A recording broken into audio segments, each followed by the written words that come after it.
त पहचान जैबू। आई बिहार के रंगदार गोरिया जान जैबू। आई बिहार के रंगदार गोरिया जान जैबू। साचू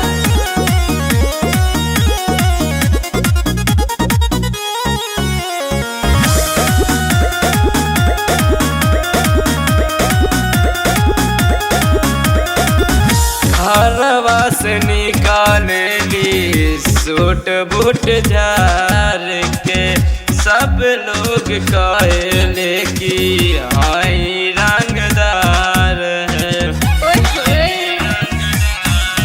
मर्द हई रंगदार हम बिहार वाला हो, सब जाने लहई हथियार वाला हो।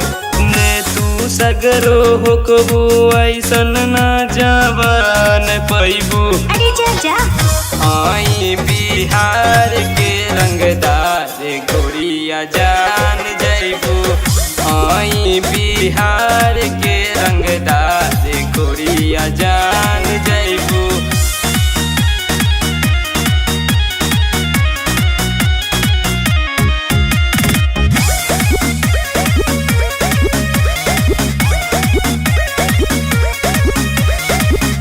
अमर हो जाई सोना प्यार के कहानी, बन जान रे हो सोना दिलवा के रानी। अच्छा